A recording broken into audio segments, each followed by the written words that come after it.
नमस्कार नीमच टुडे में आपका स्वागत है। अफीम नीति घोषित हो चुकी है और अफीम नीति घोषित होने के बाद नीमच मंदसौर के सांसद सुधीर गुप्ता ने इस संबंध में अपनी प्रतिक्रिया दी है। जी हां, वे सीएम के कार्यक्रम के बाद एक वीडियो जारी सांसद सुधीर गुप्ता ने किया और उसमें पूरी बात अफीम नीति को लेकर बताई और उन्होंने साथ ही अफीम नीति के जो खास मुद्दे हैं उनको विस्तार से बताया। क्या कहा सांसद सुधीर गुप्ता ने, आप सुनिए। नमस्कार।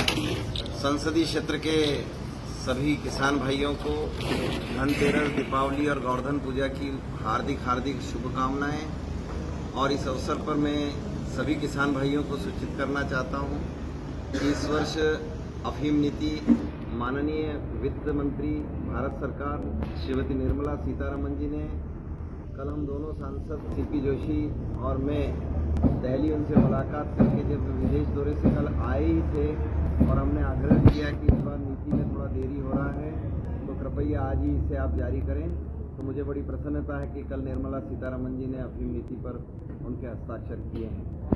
अफीम नीति जो जारी होने की आपको सूचना प्राप्त होगी उसमें आप सब किसान भाई अपने खेतों को तैयार कर सकेंगे। जो किसान भाइयों ने पिछले वर्ष 4.2 मार्फिन औसत दिया हो 10 आरी के पट्टे पर, वह किसान सभी इस वर्ष लांसिंग पद्धति से, चीरा पद्धति से अफीम उगाने के पात्र रहेंगे। जिन किसान भाइयों ने 4.2 से कम औसत दिया है और 3 पॉइंट से अधिक मार्फिन औसत दिया है, वह सभी किसान सीपीएस पद्धति से अफीम पट्टे बोने के पात्र रहेंगे। अर्थात इस वर्ष अफीम पट्टे कम ही लोगों के कटेंगे। इसके साथ साथ जिन किसान भाइयों ने सीपीएस पद्धति से डोडा चूरा और 900 केजी पर हेक्टेयर के हिसाब से तुलवाया हो, इससे अधिक तुलवाया हो, वह सभी किसान भी चीरा पद्धति से अफीम बोने के पात्र रहेंगे। यह हम सबके लिए बड़ी प्रसन्नता का विषय है।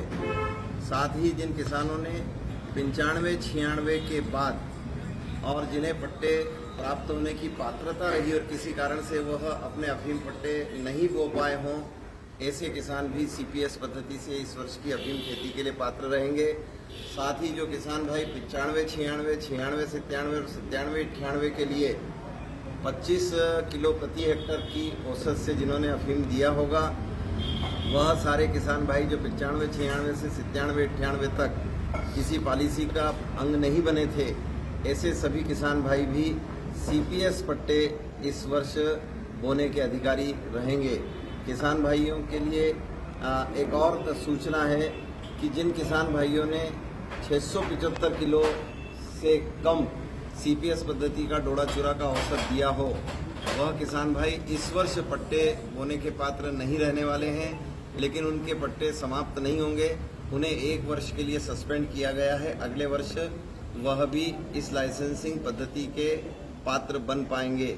मैं सब किसान भाइयों को दीपावली की शुभकामनाओं के साथ यही आग्रह करता हूं कि जिन लोगों ने खेत अपने तैयार कर लिए हैं वह इस पात्रता श्रेणी में आते हैं, वह अपने खेतों में अफीम बो पाएंगे और अफीम विभाग भी उन्हें शीघ्र ही और लाइसेंस जारी करेगा। धन्यवाद।